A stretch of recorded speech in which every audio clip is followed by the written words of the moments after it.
The 1950s was a critical period in history, marking the end of World War II and the beginning of the Cold War.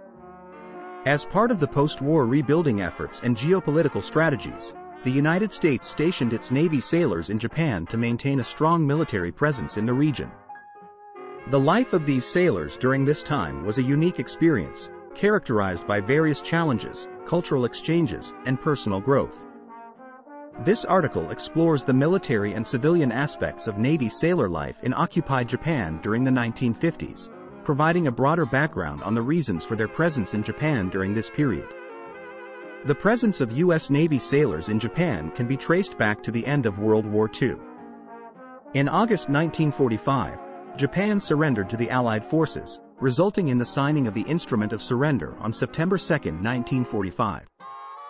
The United States, led by General Douglas MacArthur, then occupied Japan with the objective of demilitarizing the country and promoting its economic recovery. The occupation of Japan lasted until April 1952, when the San Francisco Peace Treaty came into effect. During the Korean War, the United States realized the strategic importance of maintaining a military presence in Japan. As a result, several U.S. Navy bases were established in the country, including Yokosuka, Sasebo, and Atsugi. These bases played a crucial role in supporting the U.S. military effort during the war and became essential components of the U.S. defense network in the Pacific during the Cold War. Life for Navy sailors stationed in Japan during the 1950s was a mixture of routine military duties and adaptation to a foreign culture. Sailors performed various tasks, including maintaining the ships, training, and participating in military exercises. They were also expected to adhere to strict discipline and follow orders from their superiors. However, the military life was not devoid of leisure and recreational activities. Sailors had access to on-base facilities such as gyms, movie theaters, and clubs where they could socialize and unwind after a long day of work. Some sailors also participated in sports teams, representing their bases in competitions against other military teams. For many Navy sailors, life in Japan presented a unique opportunity to experience a foreign culture firsthand. They often ventured off the base to explore Japanese cities and interact with the local population. These interactions facilitated mutual understanding and respect between the sailors and the Japanese people, paving the way for lasting friendships. Sailors would typically visit local bars, restaurants, and entertainment venues, where they had the chance to try Japanese cuisine, learn about traditional customs, and even pick up some of the language. Some sailors married Japanese women, further bridging the gap between the two cultures. Despite these positive experiences, there were instances of cultural clashes and misunderstandings between the sailors and the local population. The presence of American military personnel in Japan was, at times, met with resentment and protest. Some Japanese citizens were uncomfortable with the large foreign military presence in their country, leading to occasional tensions between the two groups. Navy sailor life in occupied Japan during the 1950s was a unique experience shaped by both military and civilian factors. While stationed in Japan, sailors had the opportunity to contribute to the U.S. military effort, maintain peace in the region, and experience a foreign culture. Despite occasional tensions and cultural clashes, the presence of U.S. Navy sailors in Japan during this period contributed to the establishment of strong ties between the two nations that persist to this day.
the memories I store.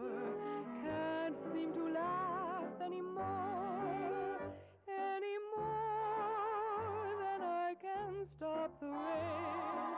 I can't explain how I yearn. Anytime you want me, I'll be there, waiting for you to return. Then we'll be together, so close we are one, and oh, what a welcome we'll have for the sun. My love for you is too deep to ignore. Can't seem to laugh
to do. The things that amuse me are seldom and few. Dreams don't excite my desire as before. Can't seem to laugh anymore. My only emotion is longing for you, and I keep remembering the things we would do. All that remains are the memories I store. Can't seem to laugh anymore, any more than I can stop the rain. I can't explain how I yearn. Anytime you want me, I'll be there, waiting for you to return. Then we'll be together, so close we are one, and oh, what a welcome we'll have for the sun. My love for you is too deep to ignore.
Much obliged you hopped on board for this snazzy trip through American life in the 1940s and 1950s, all captured through nifty vintage photographs.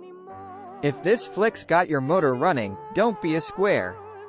Click on that jolly bucket of bolts to subscribe to the channel for more top drawer content just like this.